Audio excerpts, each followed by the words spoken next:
Ole hyvä, Lasse. Okay. Woo, here we are. Welcome everybody. Greetings from Porvoo.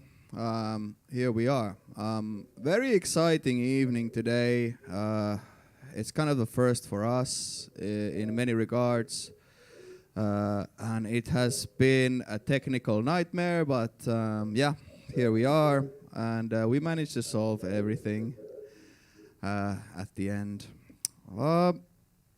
We have a collaboration this evening with Porvoon Youth Services, which is us, Porvoonseudun Musiikkiopisto, which is a music school, and then P60 from Amstelveen, Netherlands as well. So international vibe and lots of inserts, lots of stuff.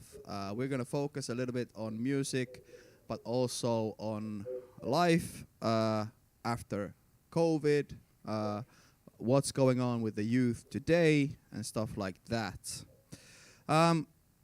This is a major component to all of this, and to get this all started and going and arranged is a project called Digiloo, which is a crazy international project, and we have Mikko over here. Hiya. And Mikko has been our guy for this project, and I met Mikko concerning this one like last autumn, last autumn, and he told me that he has this sort of a thing going on, and in my mind it was pretty clear that we need to do something from the get-go. And I was surprised that there's so many countries involved and stuff like that, but I'll let Mikko tell a little bit about what it is. What's Digiloo? What is the whole project about, so we can get all the facts right? Yeah, right. Hi, everybody. Happy to be here. My name is Mikko Silventoinen, and I'm a musician, teacher, and a youth worker. And for sure, I'm here tonight representing Humak University of Applied Sciences and Digiloo.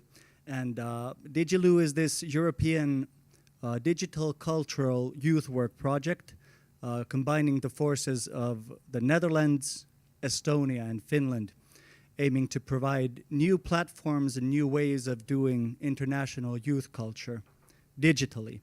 And I was really happy to get Lasse and the whole Porvoo youth team aboard this. And I've also worked with Porvoo Region Musical Institute, whose fantastic artists will be performing tonight. So I'm quite hyped to be here, and hope you all have a great evening. Thank you. Humak is a university for applied sciences here, Yeah. right? How does one go into Humak and get involved with stuff like this? Well, this was actually a part of my my studies at Humak. I was and I'm still doing studies to be a community educator there, and there are a lot of projects going on at Humak. And when you're in there as a student, you get invited or you get the chance to participate in these projects. So because I've been doing cultural youth work, and I've been doing music and street art and whatever, I was really interested in this Digiloo project from the get-go. And I just applied for it and had some of my courses implemented through the project. So big ups Susanna Pitkänen and the crew from Humak, who have done an amazing job with Digiloo. Oh, cool. And I heard also that you might be traveling regarding this project to actually go and meet some people. It's not all 100% digital, but yeah, tell me a little bit about that one. Yeah, we're going in. I think it's in January, February, May, March, May. In a few months' time. Yeah. I'm not sure what the dates were, like 19th of April or something. We're going to the Netherlands and meet the guys from Amstelveen, and I think we'll be visiting P60 and other places there. So really looking forward to seeing you guys live as well. Oh yeah, and this sounds to me, to my ears, it's very modern, and the things I've discussed with you and about like youth work, digital stuff, is very today, and I would say also tomorrow in focus. Youth work has, at least in Finland, we have had like big changes throughout the years. We had COVID also, which brought some changes and maybe more pressure to go digital and to kind of explore that world. And the youth, they're always ahead of us. Like that's going to be one thing that we will always have. They have venues and channels and stuff. So I think like the importance with digital and stuff like that is to go through it all, to actually kind of find out what would be doable next year, what's trending now. Yeah, definitely. Like empowering the youth to do their stuff and trying to help them to build the digital culture that's necessary and fun for them is the main point. Yeah. Besides live streaming, is there something you could like point out within the youth culture that would be a trending thing, something that you're interested in personally to explore that's kind of going to be a thing tomorrow, or is it a thing today? Well, for me personally, I really, as I said, I'm really into street art. And I think that all kinds of digital applications of street art are something that I'm really interested in. So like augmented reality stuff, well, people are painting all over the world and still people are doing digital stuff on the physical stuff. And the future of street art is one thing. And of course music, but I'm more of an old school musician. So, but I'm really looking forward to having these kind of metaverse places where you can maybe have band practice by people all over the world. Sounds really cool. Metaverse, probably one of those things that are discussed about even like amongst the youth, and AR, VR, words for the future, I think. Maybe not now, but later on. Right now, we should maybe see if the Netherlands is awake and ready for us. Welcome aboard P60. Can you tell us who you are and what do you do? Hello. Hiya. Hey. Hi. Hi. I'll start. I'm Boyd. I'm the head of video here at P60. We're a music venue in Amstelveen, which is right below Amsterdam. And next to me is Arina, one of our, well, I think you could probably tell it best yourself. I do video design here in P60 as well. You're here through the ESC Yes, I'm program. here through the European Solidarity Corps program. Yeah, and so every year we have 4 total volunteers from that program, which are youth from all over Europe who come here to learn everything from video to working behind the bar to graphic design. Correct me if I say anything wrong. And yeah, that's kind of what we do here. Like I already said, we're a music venue, but we also have practice space for bands, but also for DJs. We do a lot of workshops. We do a lot of things like that. We work together. We try and work together as much as possible with the local government to really try and find the things that the youth are interested in, and to really be a place for this really big, diverse group of people who can come here. Yeah. We have some clips from P60. We'll go to those a bit later. First, I want to ask you a general question. How is life with the youth 2023 in the Netherlands in general, post-COVID? So post-COVID, it's really interesting. What we're seeing is that a lot of the youth really had this, at least during the COVID, during the lockdown, they had this really huge urge to get back to normalcy, to be able to hang out with their friends again, to go to school normally, to just be kids, just be youth. And what we tried ourselves during the lockdown is to at least provide some opportunities for the youth. We did some live streams with local bands, starting bands, so they could at least still have a place to play. So that was a lot of fun. And what we're seeing now is just this, the first couple of months after the lockdown was gone was just one big, almost like everybody was meeting each other again for the first time. So that was really fun to see. And it kind of feels weird to say that it almost is like we're back to normal now, because we spent these 2 years in this completely unnormal situation. And yeah, it's like you guys already said a bit, especially during the lockdown, all these kids got even more into the technological side, the live streaming, VR, AR. It's so much more ingrained into their culture. And that's also what we're trying to do for the future, is to try and see if we can find ways to integrate this in what we offer in terms of programs. I don't know if you have anything to add from your personal experience. Yeah, about my experience in the last 5 months since being here. I think, we've had quite a few young and sometimes really, really young bands perform here. And it's been super nice, super like rewarding for them and interesting. And you yourself, you're originally from Estonia, of Yes, course. I'm actually from That might be. just, And is there any difference you saw between here and there in terms of how the youth was engaging with the lockdown or the COVID world? engaging in lockdown. I don't know specific things to say, to be honest, because I think the lockdowns were hard, all of them. But now I feel like in Estonia, it's been back to normal for a really long time now, for like 8-9 months. Yeah, it's weird how something that lasted so long for Yeah. those 2 years, it felt like an eternity, and now here it's been a year now since everything's been opened up again, and it's almost like we've almost forgotten already how it was. Yeah, it has been pretty similar here as well.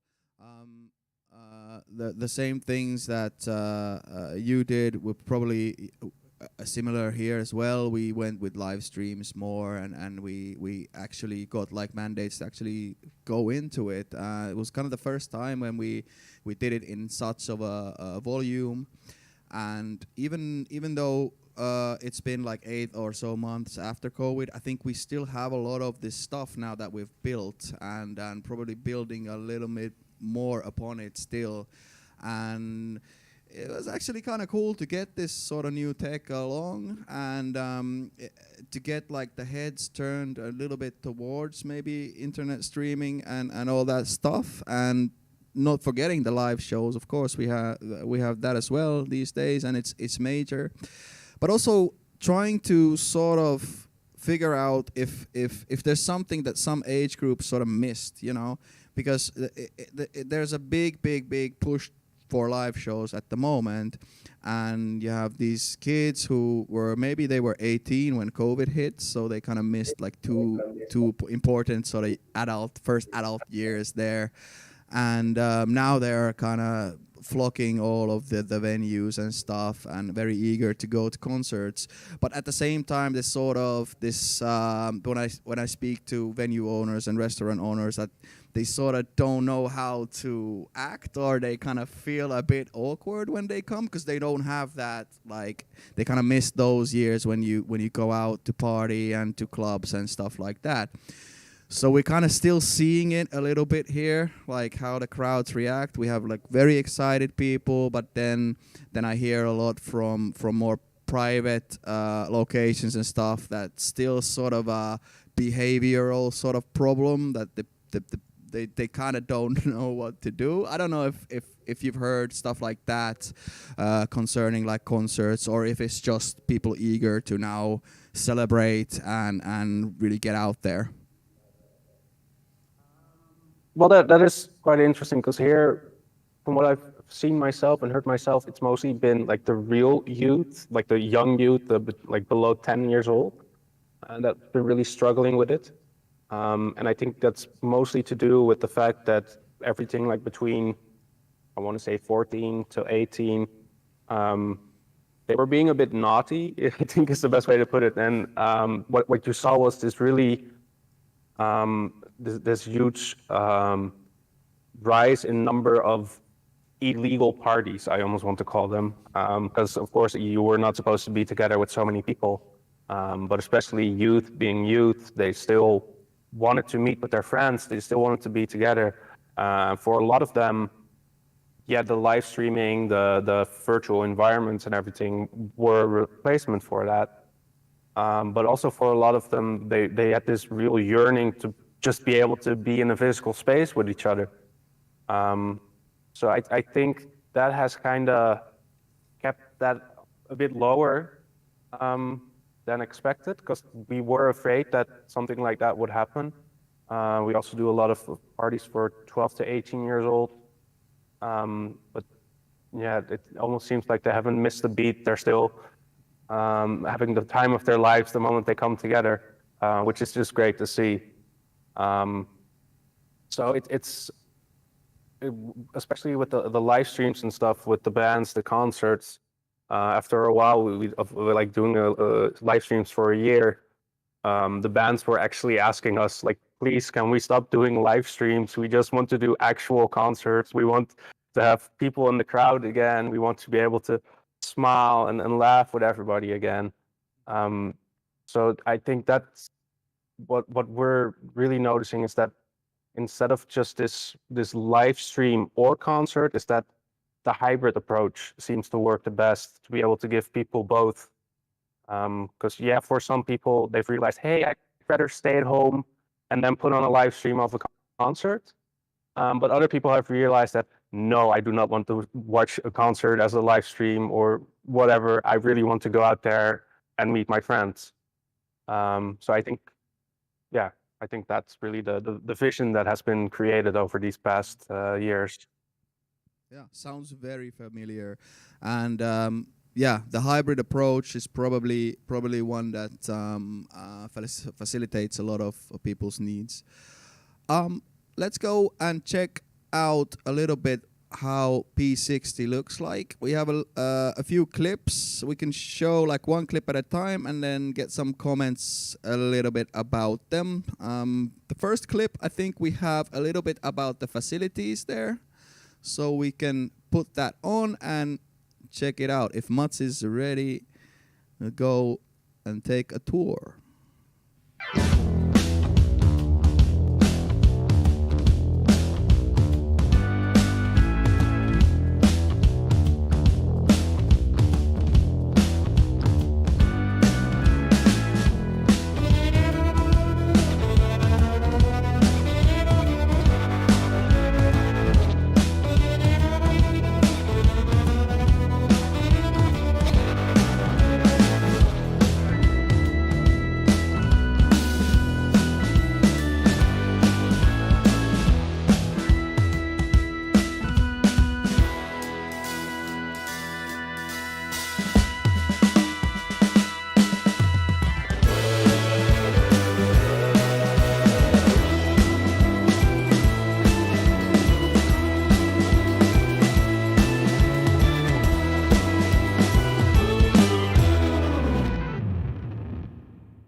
Okay, a lot of stuff, a lot of stuff going on.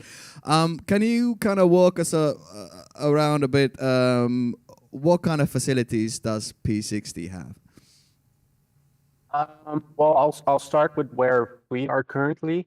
This is our main concert venue. It holds up to 650 people. Here we can have lots of bands or concerts. ranging from local bands to international acts like Lordi, who was on the video. And then what we also have is we have a cafe. You saw at one point we used it for the live streams. We called it the quarantine sessions. This was during like the first couple of weeks of lockdown, where we were like, we were all sitting at home, and everybody in the offices were like, we have to do something. We have to do something. We can't just sit around and do nothing.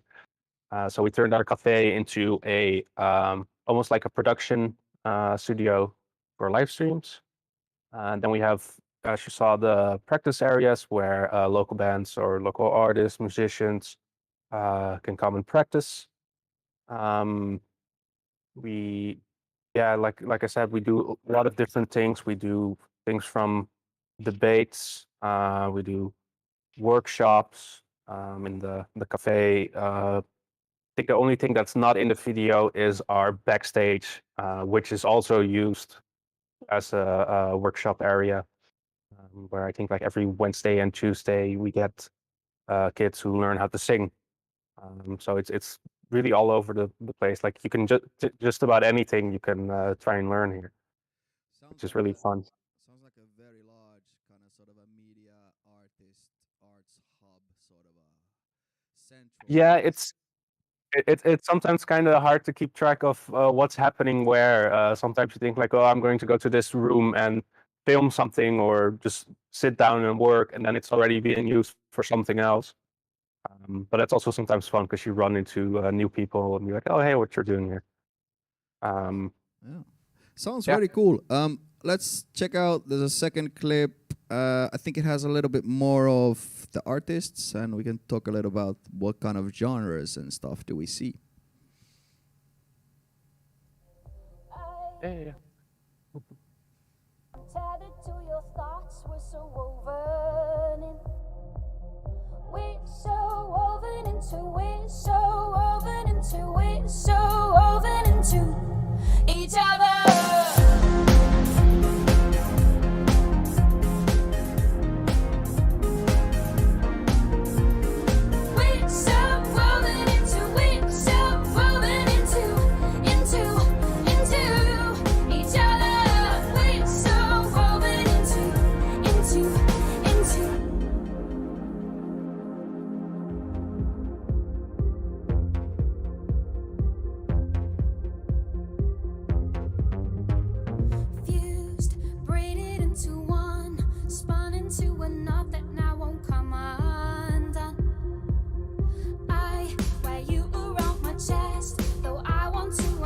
I linger in your head. We were so woven into, we're so woven into, we're so woven into each other. We were so woven into, we're so woven into, we're so woven into each other.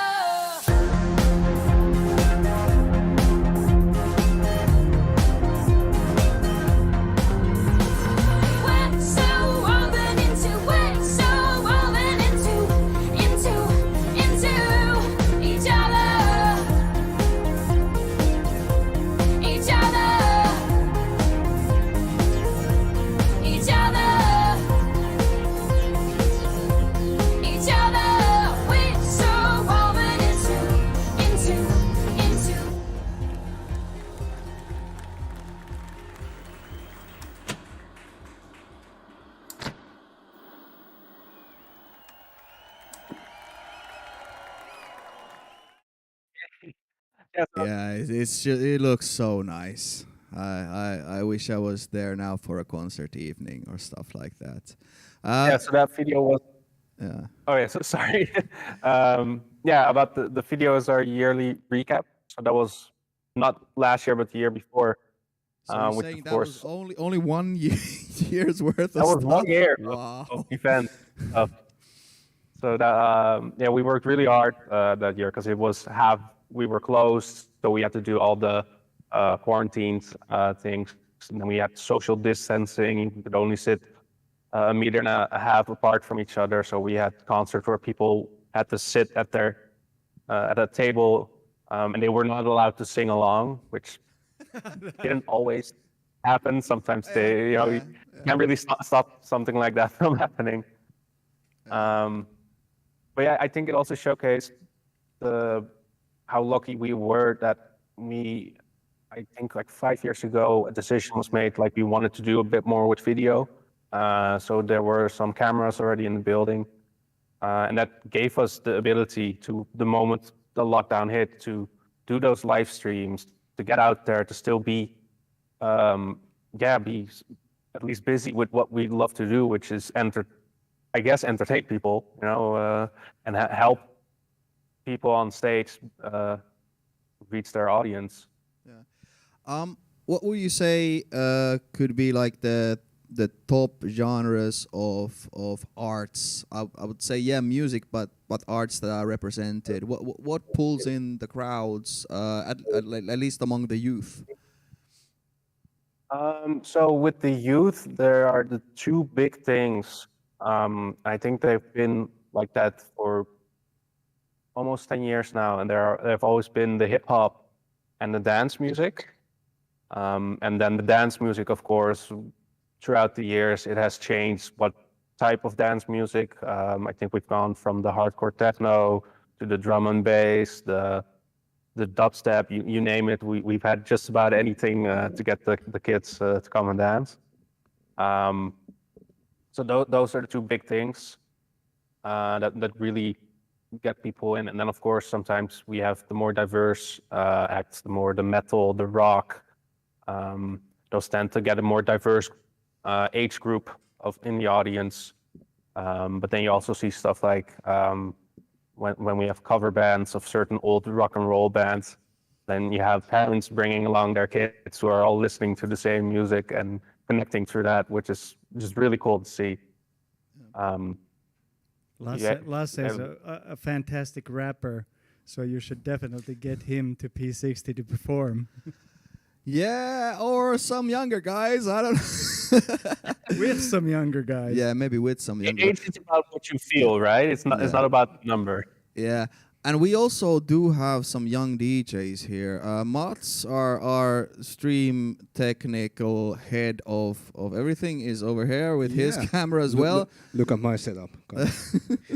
Yeah, we have really cool DJs and producers here that we have had sometimes. But I need to just go back a little bit, because there was in a video I saw you were having gaming events too. How big is your gaming scene around there? Because it's not only music and arts; they were gaming in some videos too. How big is your gaming scene?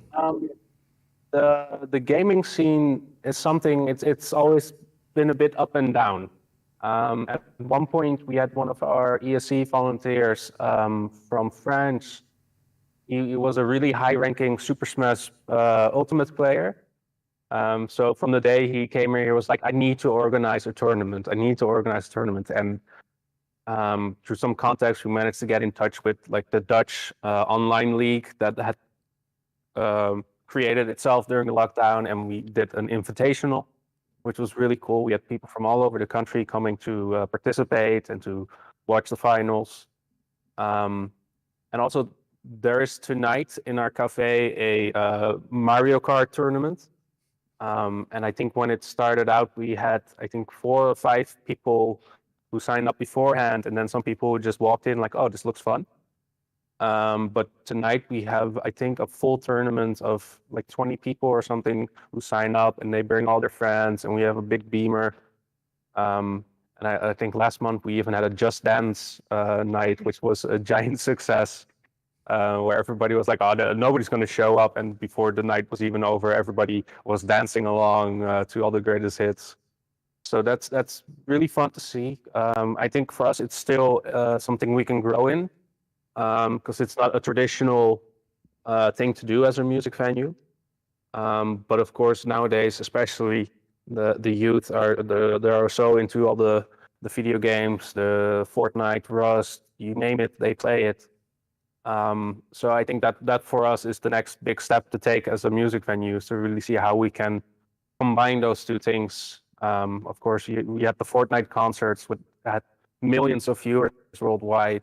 I think for a lot of people here, it would be a dream come true if we could do something similar with our stage, but in a AR, VR environment. But now I'm just dreaming about the future. Sounds very cool. Yeah, Mats is kind of ahead of our gaming stuff, and we are always looking towards the future as well, and trying to get our steps into these tournaments and stuff. But we're building slowly and getting there as well with gaming. What we do mostly with gaming is we have a lot of PCs here. We have a gaming space, and we try to provide the youth with a non-toxic environment, of course, some guidance in gaming, and a lot of like guidance with like Minecraft servers and how to build the whole thing with your friends and stuff like that. So we're kind of in those grassroots youth work levels. But having like bigger tournaments and kind of turning up the flame a little bit more is something for the future, definitely. And the gaming side it's just growing. It's just getting bigger and bigger. And like the Fortnite thing with the concerts in the games is also something that would be really cool to explore. AR and stuff in the future, if we can do it locally. And the cool thing is I maybe try to find some sort of a Finnish developer or something like a small indie developer and try to kind of have their game and then have some sort of a concert or some sort of a soundtrack even live, which would be really cool. We heard a little bit about the future, but I would like to hear a little bit more. Concerts are going. Gaming might be something that you are definitely going into. What else? What does the future? What does this year look like? So we have during the lockdown did a really big development in terms of video equipment that we have. And what we're trying to do is, especially for the local bands, offer them a service that they can get whenever they perform here. They can get a really cool recording footage, like a live registration of their show. Because especially for the starting bands, having great recording can be such an invaluable tool. Not just in terms of having an audio recording, but also video recording. Just about everything is video now. What we're also seeing for the longest time, the dance programming was a bit less what we had here, just because it was kind of hard to really pinpoint what it was that the youth was into in terms of music. And what we're seeing now is that there's this huge development in terms of, and I think the term I heard used was TikTok techno, which is a lot of like young content creators are starting to produce their own music, and techno seems to be really the big one. And we already had like a first concert with where we actually had a guest list specifically for TikTok influencers, which was something I did not expect to see happen here. But you have to grow along with something like that, so that's also fun. And another project we're currently working on developing is actually, I kind of already mentioned it, the AR, VR stuff. We really want to see if it's possible to get a 3D scan or a 3D representation of our main venue that we can then use as almost like a digital blueprint for other people to create their own shows in. So let's say somebody in Finland could download the game map, as it were, of our venue, program their own lights, their own show, and then without even stepping one foot inside P60, they can already have their own show be played here. So that's something we're looking into, trying to see what are the relevant technologies that we can apply. What we're really trying to do is to use existing technologies that we already have, and see how we can also cooperate together with local schools. There are a bunch of video game schools that we're trying to get into contact with, see if they would like to work together.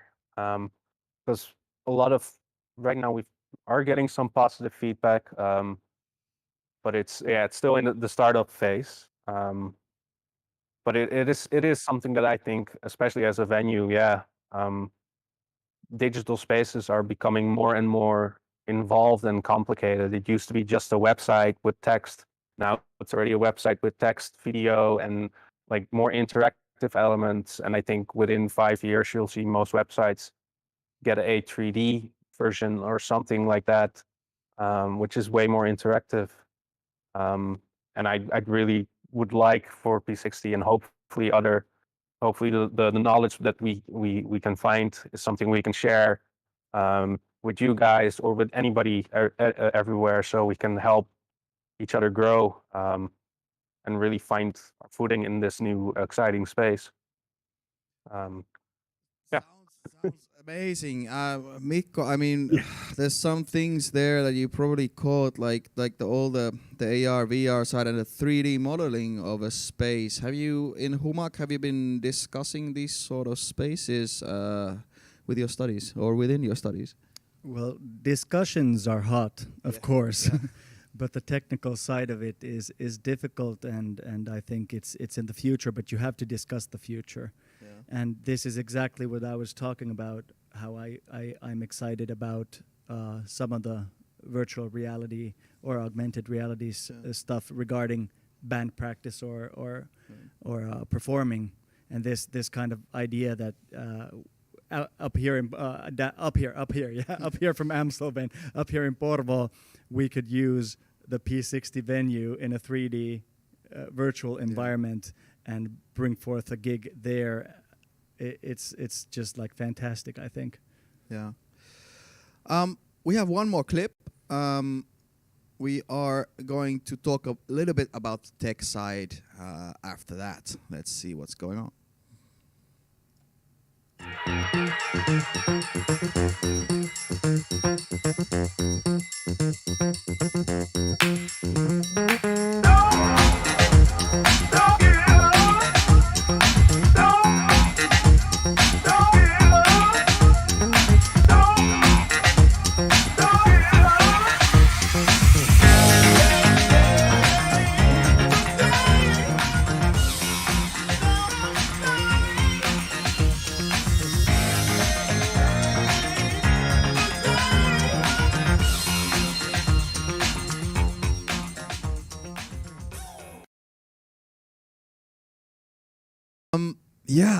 Just a little bit about tech. I mean, and financing, because everything's so expensive. How do you go about with your tech? You've probably got like grants and stuff from municipalities and a little bit of like financing from here and there to grow. How do you make like decisions on tech and when to invest in something? Sort of a small kind of maybe a glimpse into that area of your operations. So a lot of things, for example, this video was the final assignment for our sound and lighting interns. And they, of course, they come from different schools. And what we try to do is always keep the conversation going with the schools. Like, are they training for a certain style of equipment, or because if, for example, an intern comes here and he sees our lighting table and he's like, oh, what is this old thing? I'm never going to be able to work on this old thing.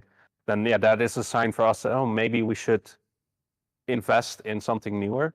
But we also always try to stay in touch with all the, well, I won't say local, but more of the other venues in the Netherlands to try and see like, hey, what are they doing?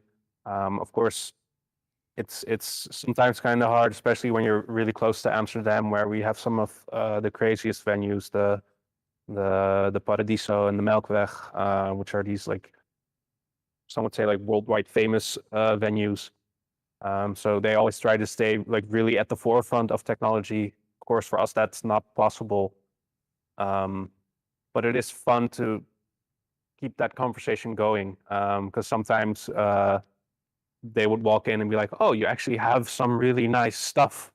And we're like, oh, but we've had this for so many years. But I think the trick is just to find the stuff that somehow survives those years. and that stays relevant. And the only way to really find those things is to just, like I said, try to stay on top of things, try to keep that conversation going, like what is useful, what is not.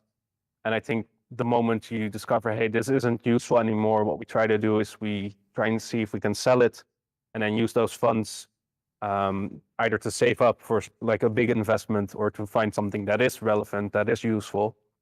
And that also saves a lot of space, of course, that you don't have a bunch of old junk laying around. 'Cause that's what that's what I do like about most technicians. We like to solve problems. And if there isn't a budget for the best of the best, then you need to have budget for time to solve the problem. But that's the fun part, solving that problem. Yeah, sounds a little bit like our journey, Mats. What do you what do you think? Yeah, I was just thinking we had this was a interesting evening we have had with technical issues and stuff, and we're doing like we don't have the budget to do like the best of the best of the best, so we're like you said, solving problems where it comes. But if you would like if talk to the youths in Porvoo and you would give an advice of what is the if you have a limited budget, what is in your opinion the most important thing to get to start doing like something in content wise? What is in your opinion the most important stuff to get? Yeah, the most important stuff. That's hard because that's something that's constantly changing. And like you probably already experienced, especially with video stuff, but I think also with audio stuff and lighting stuff. Once you have that problem solved, it's solved forever, right? You know how to achieve what you want to achieve. For instance, you see here in the background, or I need to point that direction. We have these lights, and there's like a really expensive version of it, but that's not this one. This is the cheap version, where we just put in new bulbs every once in a while, and nobody notices the difference. And it still does exactly the same things. So it's also just trying to find, if you look at something like, let's say the youth says, like, hey, we want this and that style of camera with a gimbal, and then we want to be able to do TikToks like this and that. Well, you can say, okay, we can use that, or we can just start out with the basic thing and just try and learn the process. And in learning the process, you'll soon find like, hey, this is really hard of a problem to solve. Once you notice that that's the hard problem to solve, that's where you can look at, okay, maybe we can put some budget here to make it a less hard problem. I think that is kind of what we try to do here. And in terms of with the youth, oftentimes what we already see is that, for us as technicians, we always try to stay like up with the news, like, hey, what's the newest of the newest? Oh, our DJ set is so old.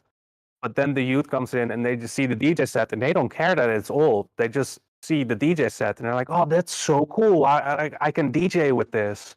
So it's also trying to keep yourself like grounded. Because a lot of times, like a lot of the cool stuff isn't really, especially the newest of the newest stuff or the most expensive stuff. It's just having this place already, having this venue, this hall, and I think probably for you guys as well, because you showed me how you used it as the gaming setup, but then when there's music, you turn the hall into something else. Like just having that space already is worth so much more than just the stuff inside the space.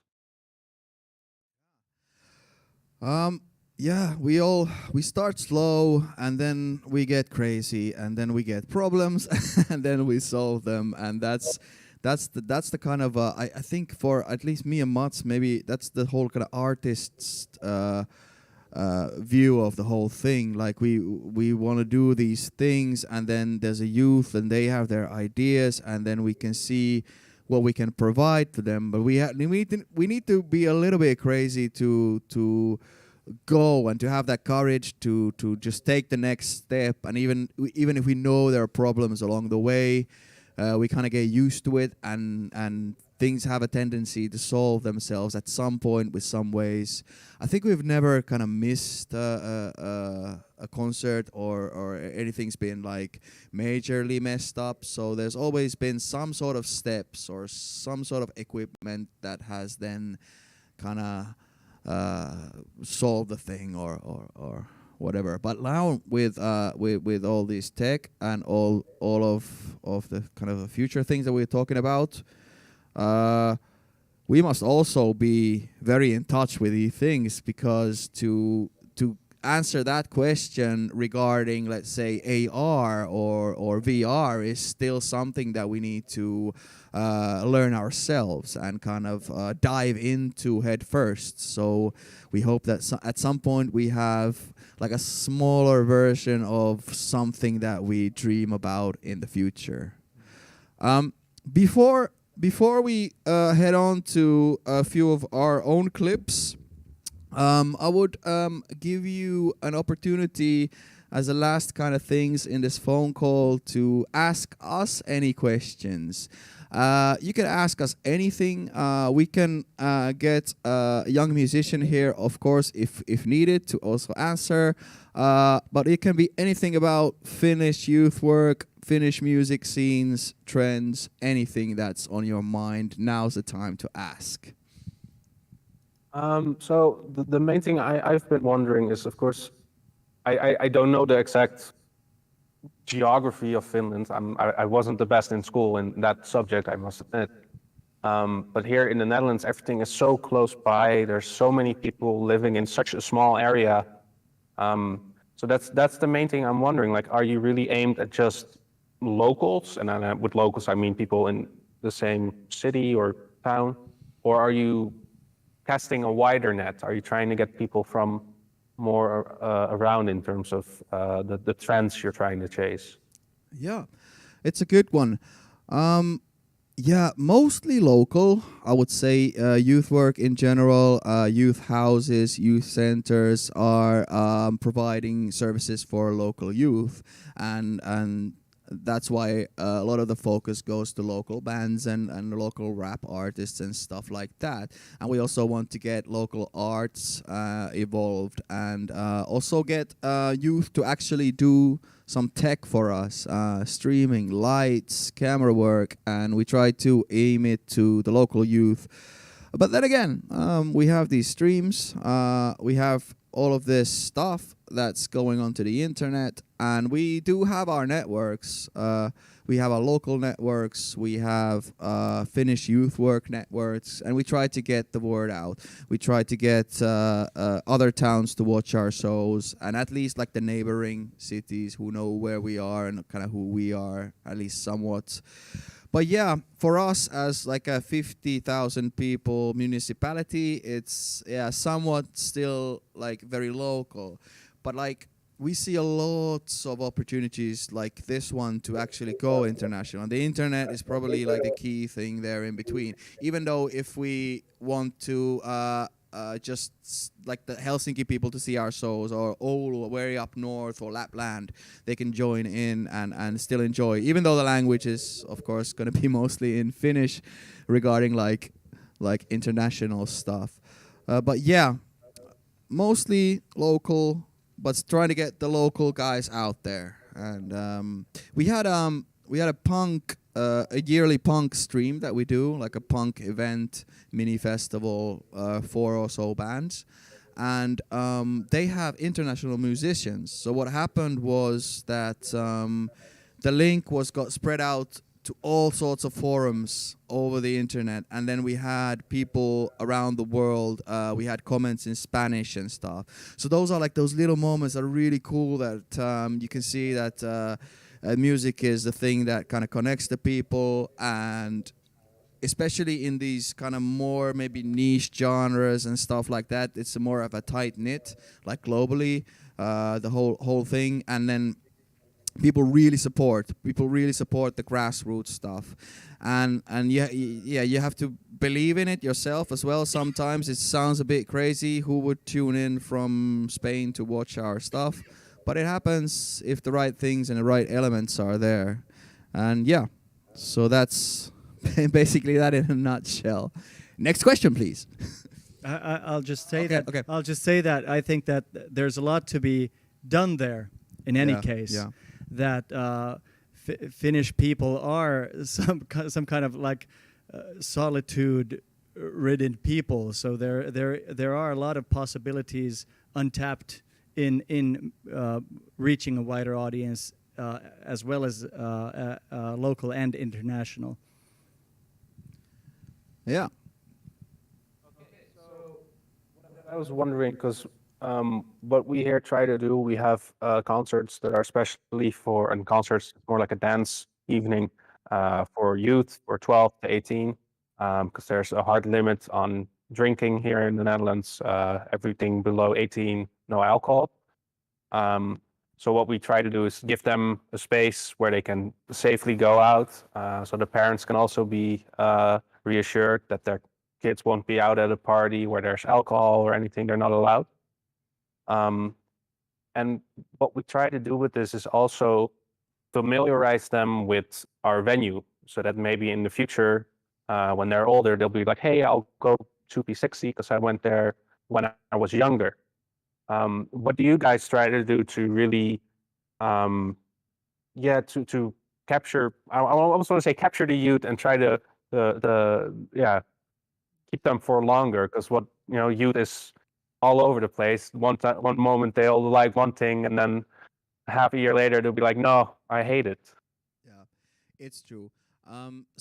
Sometimes it's a hard time to kind of be entwined with the youth like 100% on what they want and what they need, because things go so fast. The youth center here is, as a space in whole, is no alcohol, no drugs, nothing like that. So it just goes according to our youth laws. Even though you would have, let's say, a concert here with only 18 plus, still you couldn't have any alcohol and stuff. So it's a kind of a thing in the youth center and in the building and stuff. We tried to get the kids a bit familiar with this early on, and then mostly maybe get them to watch some concerts then later on when they turn 18 and stuff. And they still do come, some of them, to watch some local bands, especially if it's some genre that they're very interested in and they want to see and they want to support the youth and what they are doing. But we have another project as well. It's an upcoming project. We are just kind of building it. And we're going to have new rehearsal spaces for bands. And there's gonna be like our youth section, and then there's gonna be a big concert arena, and then there's gonna be like an adult section. So we're gonna have our rules and stuff, and similar to here, and then we're gonna arrange a lot of concerts there as well. And then the adult side is also gonna arrange a lot of concerts, so we're gonna collaborate, and there are gonna be different types of evenings. So maybe there's one of those chances for us that the youth go there when they're like kids and go to concerts in those circumstances, but then when they turn 18 and stuff, they continue going there because they're used to that place and they know that place and they kind of value that place for what it has already kind of given them in that sense. So yeah, that's something we're definitely aiming for, and we've got a lot of stuff invested in that place, and also one important thing is we are collaborating with people who are like very well established producers, mixers, all sorts of tech people from around Finnish music industry who just happen to live here in Porvoo, and they have a thing going for us which helps the youth and stuff, and they are there available for the kids, which is a very major kind of component. I can help them, Mats can help them, we can help them, though we can't on a level that's super professional and guys who like mix festivals and stuff like that.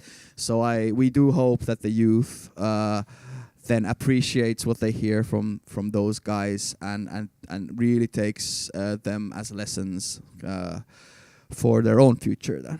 So that's one really exciting project that we are sort of waiting for, and that's going to be the way that we can also have younger kids enjoy the concerts, and then at the same place enjoy concerts when they're older.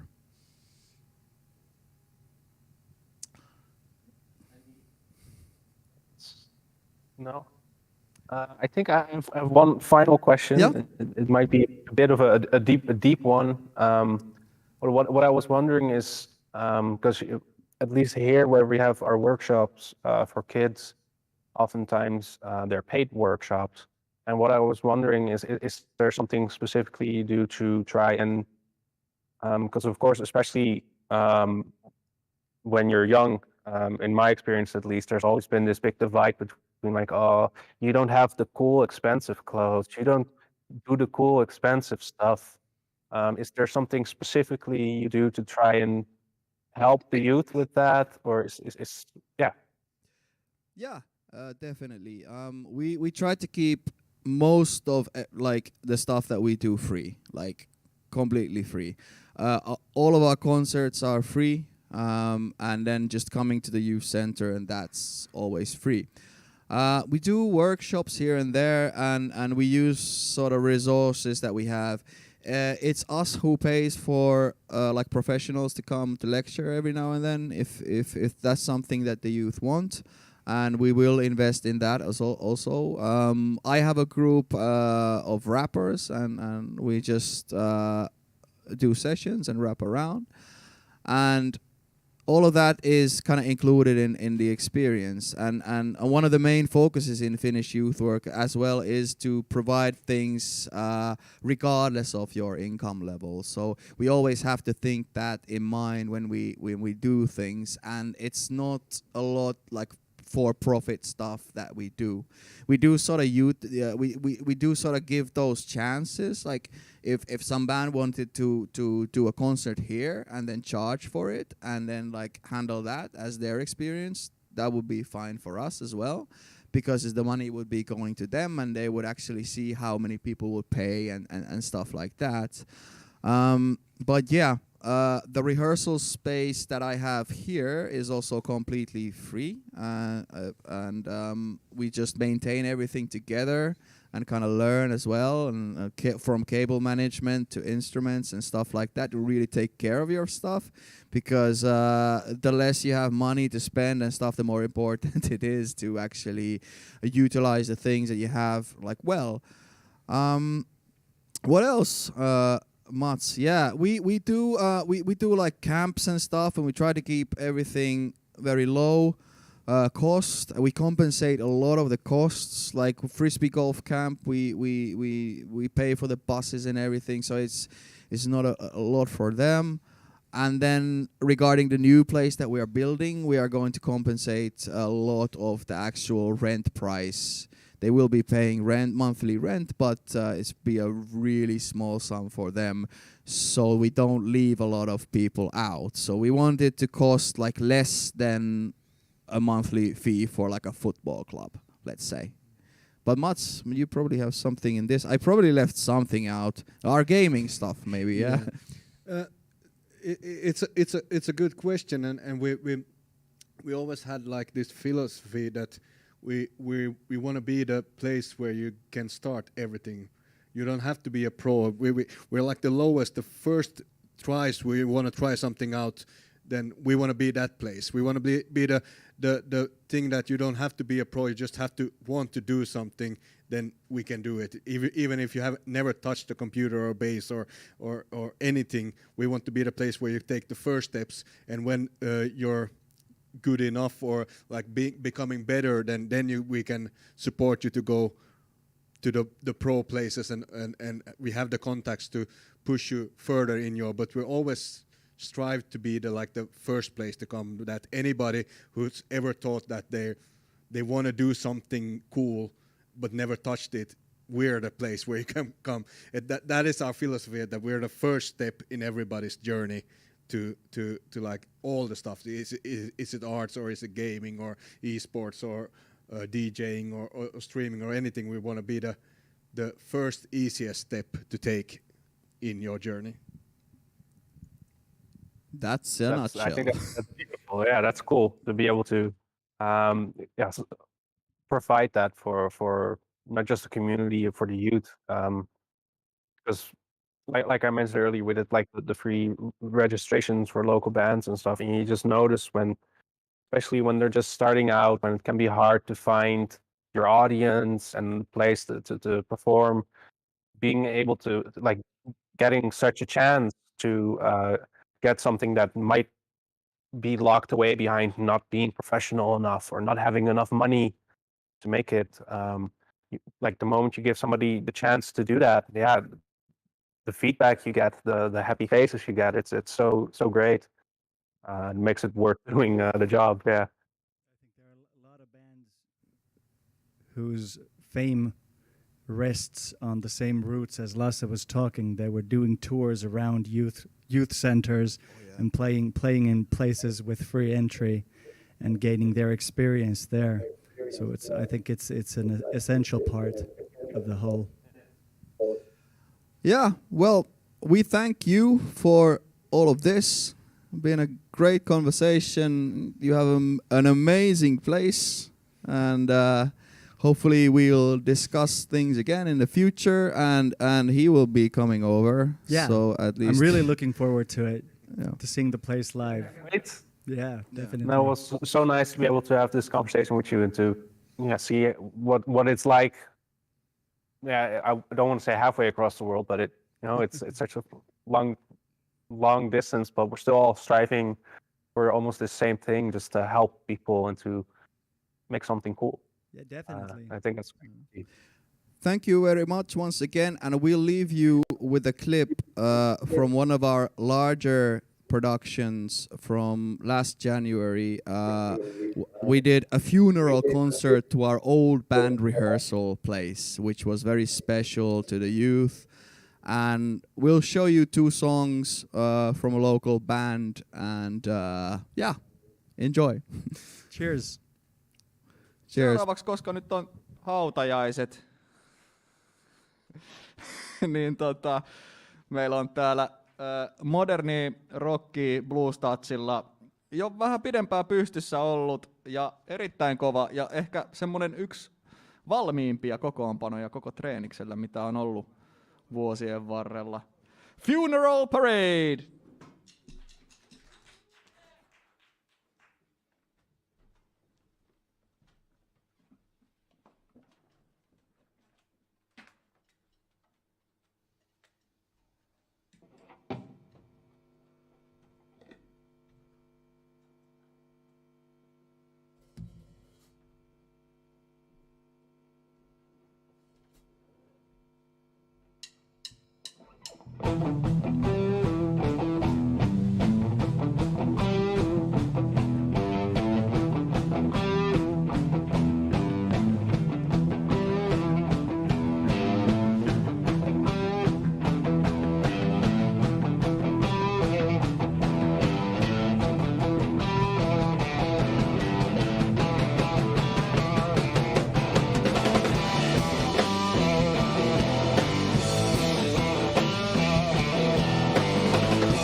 Kiitoksia. Me ollaan tosiaan Funeral Parade ja soitetaan teille muutaman biisi tämmöstä rock'n'rollia, kai tää on. Seuraavaksi on meidän isoin hitti. Ei hitti kuitenkaan ollenkaan valitettavasti. Broken Pieces.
Kiitoksia.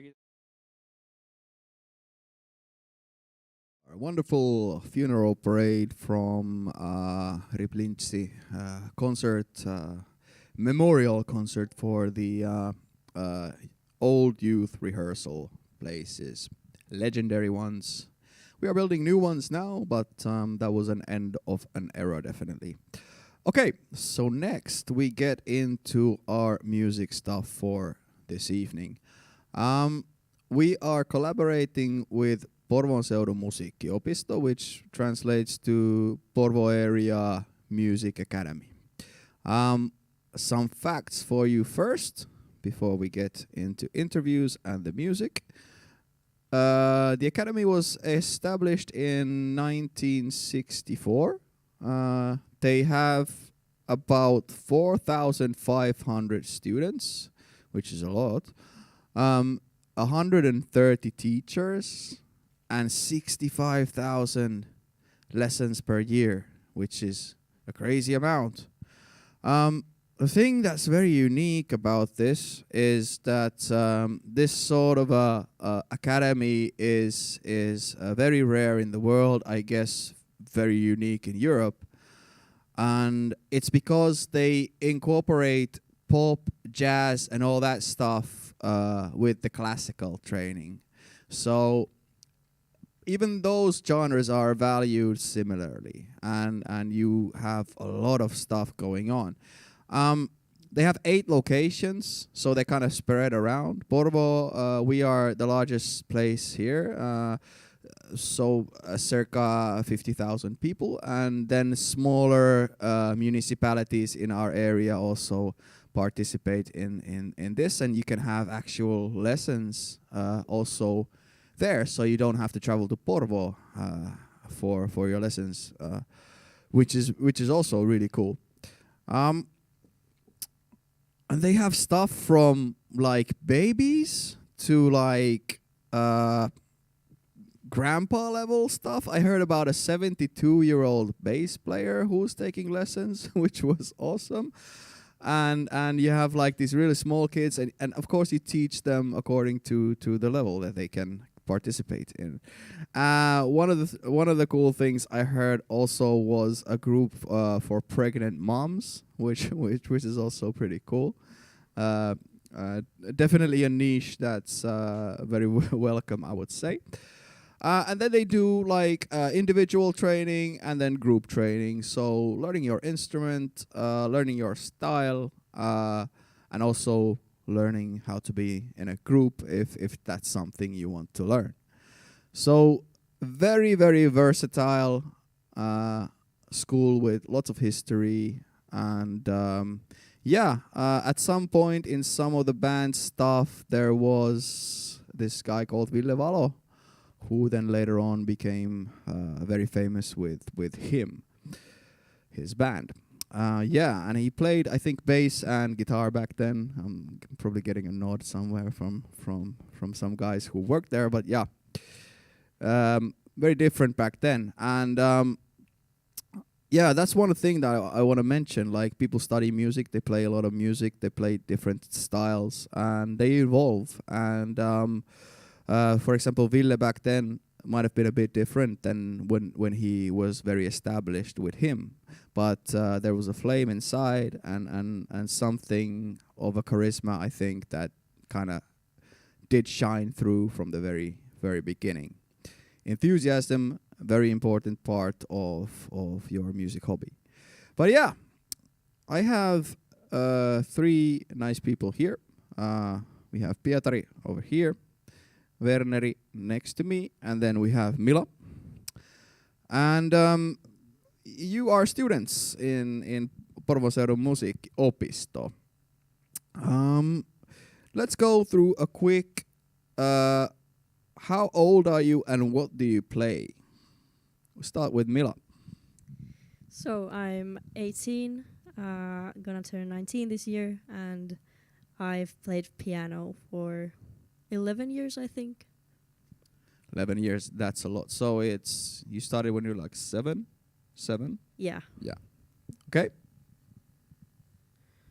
All right, and I've been playing the drums for like 9 years, even though I'm 13. I'm about to turn 14 this year, so yeah. So you basically started when you can kind of reach the drums, I would guess, and then just bang there. That's awesome. That's awesome. Okay, Pietari. So I'm 18 years old and I have played drums for 8 years, I think. So you started like a very reasonable 10-year-old. Yeah. Okay. You've been now taking lessons and playing your instrument and stuff like that. Do you have any sort of personal goals? What are you kind of aiming towards, or is there a reason for your music hobby? Is there some dream in the future of accomplishing something, or maybe just getting to a level of ability? Well, I don't know. I've been playing just for my own sake. Yeah. For like, I just love music quite a lot. Like some days or sometimes I tend to feel like maybe music would be like a bigger part of my life even, and like do it as a job. But then, I don't know. We will see how the life goes, I guess. Yeah, it's true. Well, I don't really know what to say to this one, but just maybe the same thing that she said, just for my own sake. Maybe I'll do it as a job. Maybe I'll become a music teacher. Who even knows? I guess you have some good teachers if they inspire you that much. Yeah? Yeah, really. My music teacher is quite good, I'd say. Yeah, and he might be here watching. We don't know. We don't know. Okay. Yeah, I don't have any special goals, but it's more about the joy of playing.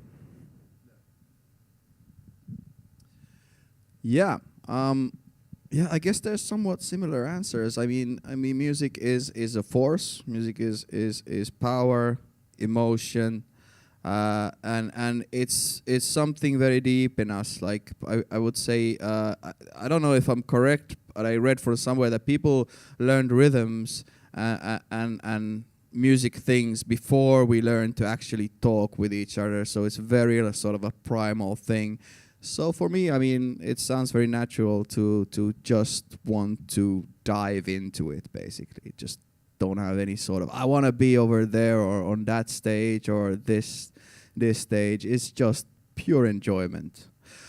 Okay, you probably have some favorites and stuff you prefer over some other stuff, because I think we all have our personal tastes. So the next question would be, what really makes a good composition? What really makes a good song, or what makes a good artist for you personally? What's something that sort of wakes you up or makes you feel something? This is a hard one because Yep. like every genre or every artist is unique on their own, like in their own style, and I don't know. But personally, I love that the composition is somewhat unique and has some interesting chords and a lot of instruments and maybe singing, and I don't know. Yeah, it can be anything, really. Yeah, as long as it kind of provokes some feeling or something Yeah, inside. exactly. Yeah.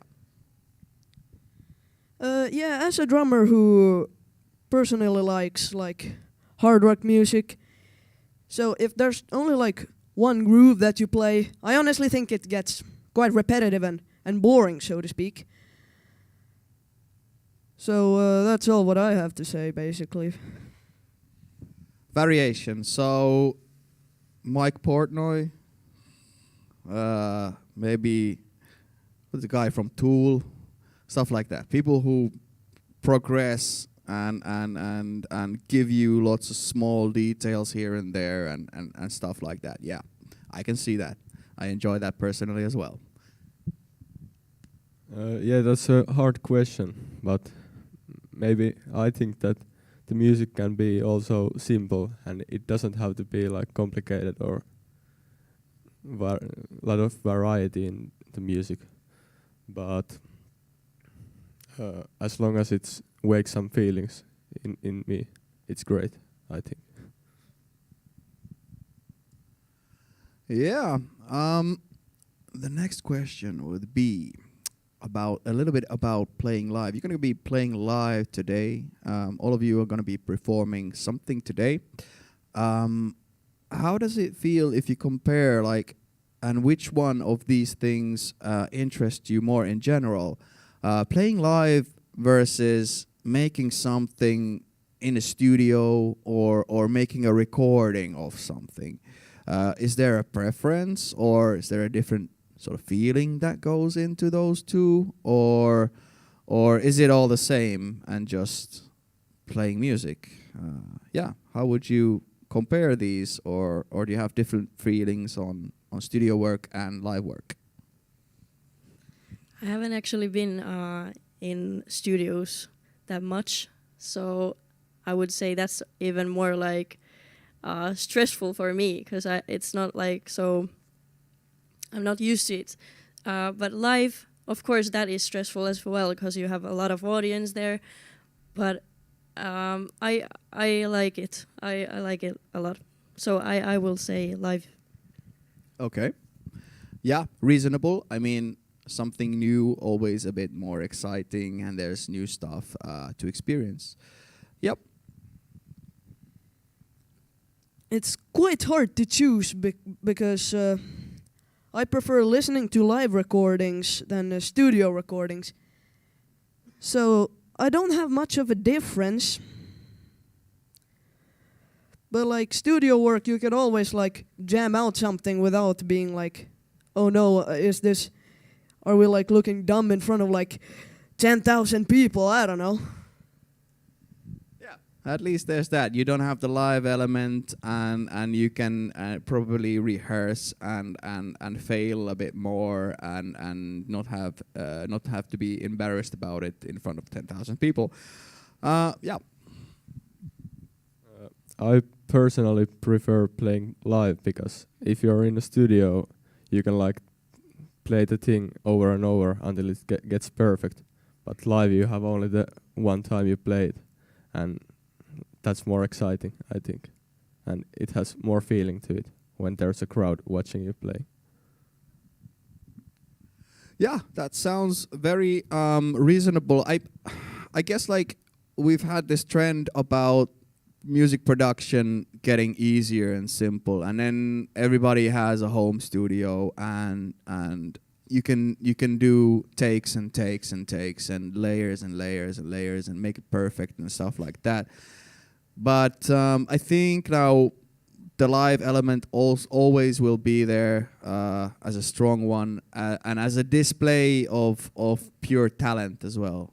Talent and emotion that goes into the live thing. So I guess if you would ask everybody here, I guess the live thing would win in the end, even though home music production is trending, and there's all sorts of gear and everything available these days. Throughout your career in this academy, do you have what's the most memorable moment or concert or something that you've had? It will be cool to hear a little bit about your experiences with the academy. Have you been to a lot of performances, or has it been mostly just learning your instrument?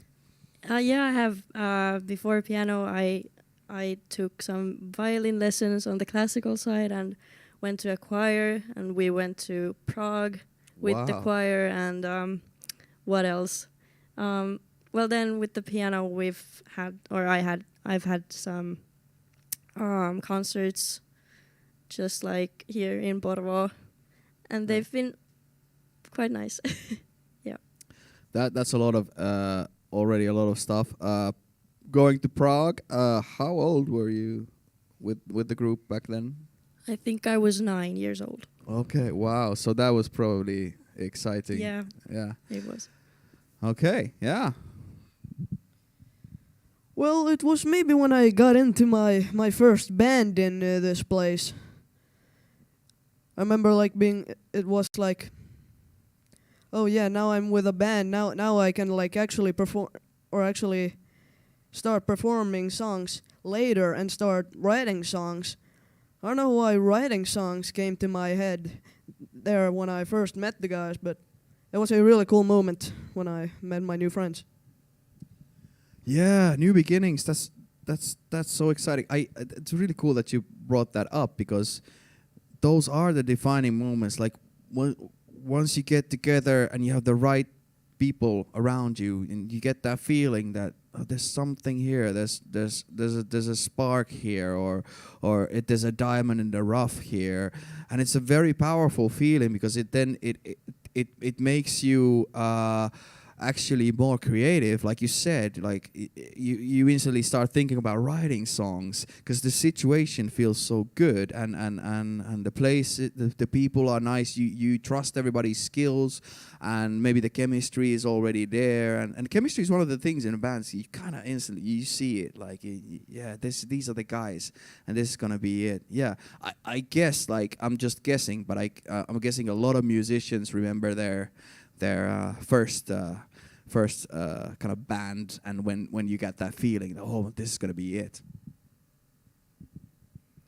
Yeah, couple months ago we had a John Williams concert with a big orchestra, and that was memorable because it was so full of audience that some of the audience had to stand because there wasn't enough seats for them.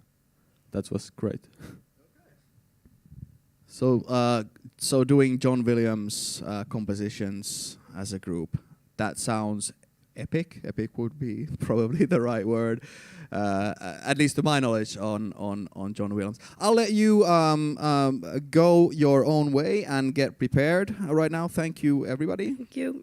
And we'll move on to our live material. Yeah, so we have actually some music for you people today, which is completely live. We've had some clips here and there throughout, and now we're gonna go into the live section. And this is always exciting for at least like me and Mats. I mean, we've had so many things happen over the streams and stuff, but right now I think we are happy and good to go. How is it looking, Mats, a few minutes before our first performance of tonight? The first problem, I see my camera has frozen. Here we go. well, we're gonna look at Lasse then. Yeah, it's all looking good. All looking good. It's always exciting to get new things on the stream and new music on the stream. So this is an exciting moment to do something totally different once again. So it's exciting to hear what they come up with, these young musicians. Yeah, and it's really cool to get this collaboration because mostly it's me and you who are kind of scouting out artists and stuff, and we are very like familiar with what we are bringing here. But today we only heard the sound checks, and it's really cool repertoire from the academy itself. And seeing the list the first time was very surprising. I'm not gonna spoil everything we have in line today because you are in for some surprises. But yeah, if the band is ready, first we are gonna start with a band song. It's a classic. I'll not spoil anything more, but we have Adi, Malania, and Mila ready to go. Whenever you're ready, enjoy.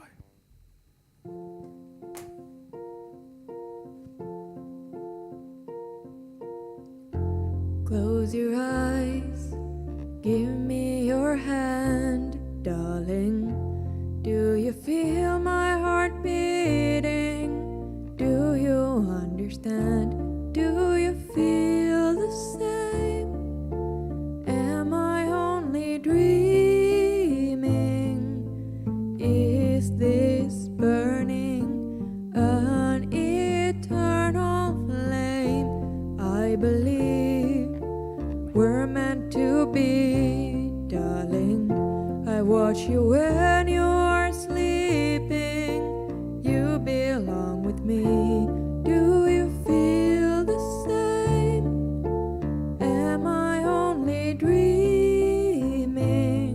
Or is this burning an eternal flame? Say my name. Sunshine through the rain, oh, life so lonely, and then you come and ease the pain.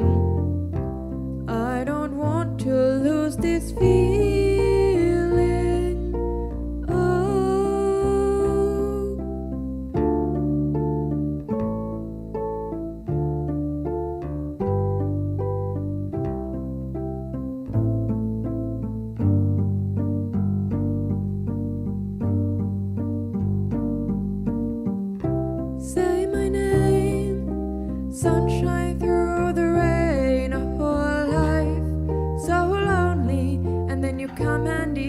pain. I don't want to lose this feeling. Oh, close your eyes, give me your hand, darling. Do you feel my heart beating? Do you understand? Do you feel the same? Am I only dreaming? Is this burning an eternal flame? Close your eyes, give me your hand, darling. Do you feel my heart beating? Do you understand? Do you feel the same? Am I only dreaming? Or is this burning an eternal flame?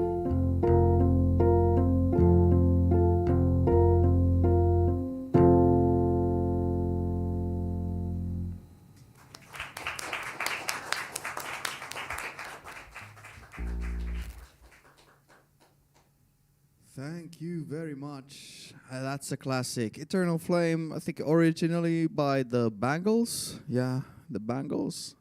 Still a hit song. It's good to pass on these type of songs and this type of knowledge to the youth. Evergreen, yeah. Yeah, the next one is very exciting. I think personally this is one of my favorites this evening. We have our youngest coming on stage. She's called Bea Pulkkinen, and she's gonna play the harmonica for us. I'm so jealous. Yeah. Sometimes in my life I wanted to learn to play the harmonica and I never done it, so I'm just really jealous. Yeah, I mean, like, yeah, especially now when I've grown up a little bit and I do understand kind of the complexity and the intricacies that are involved with the harmonica. It's pretty crazy. It's a cool instrument. It's very Finnish, and very traditional in the Finnish music world. And we have had quite a few famous players throughout the years, and it's always a joy to see somebody playing an instrument that's probably not the most trendiest one, but has like really good long roots and lots of material to perform and kind of keep going culturally, I would say. Bea, are you ready? We are ready. Juha, ready? Okay, let's go.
Absolutely wonderful. And yeah, I have to remind the audience that yes, she is 9 years old and already at that level, which is a wow moment. Yeah, Bea Pulkkinen, amazing. Yeah, next in line, we're gonna have another soloist for tonight,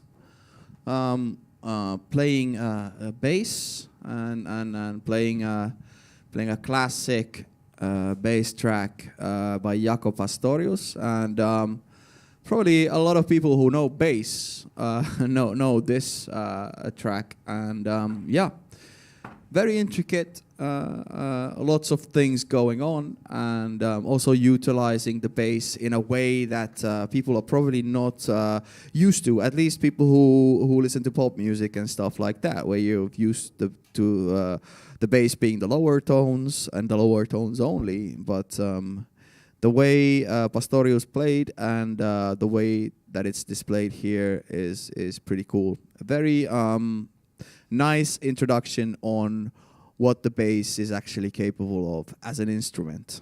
So yeah, Levi, are we ready? Yeah. We are ready. Let's go.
Fantastic.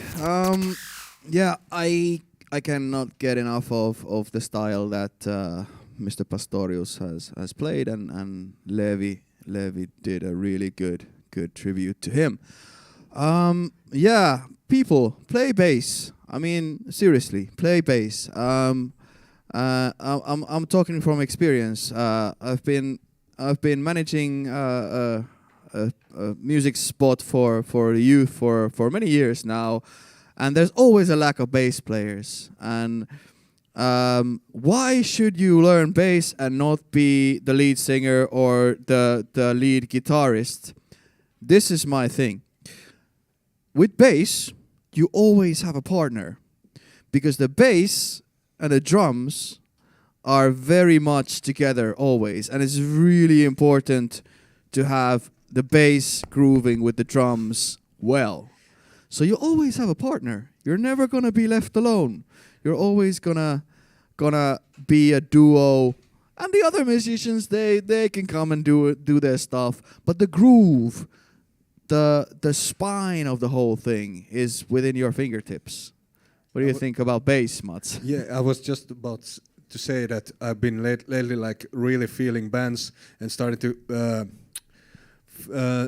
just get to know how important the bass and the drum part of the band is, how energetic and how it feels the whole track, because when you start to hear it, when you hear it, you get to realize how important the bass is in the whole idea of a band, and get in the groove. And actually the dance music, the bass is a really big part of the whole thing. Is just not only the thing that gets the sub to go whoa, whoa, whoa, whoa. It's actually that things gets you grooving, gets you dancing, gets you like feeling the whole thing. It's the bass and the drums in the whole part.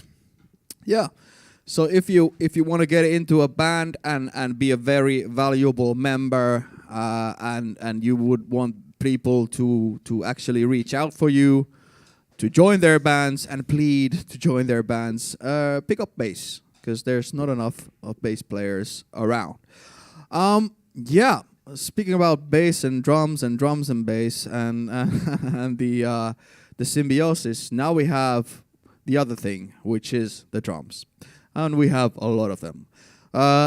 Doing a drumline performance for us, I have to check out, we have Niilo, Topias, Werner, Lenni, Oliver, and Arttu, and their teacher Juho Peltonen is here with us as well. And yeah, drumline. This is awesome. This is something that we weren't expecting at all, and this is a big welcome for our music stuff. We are happy. Whenever you are ready, take it from the top, guys.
those last few pum pum pum pum.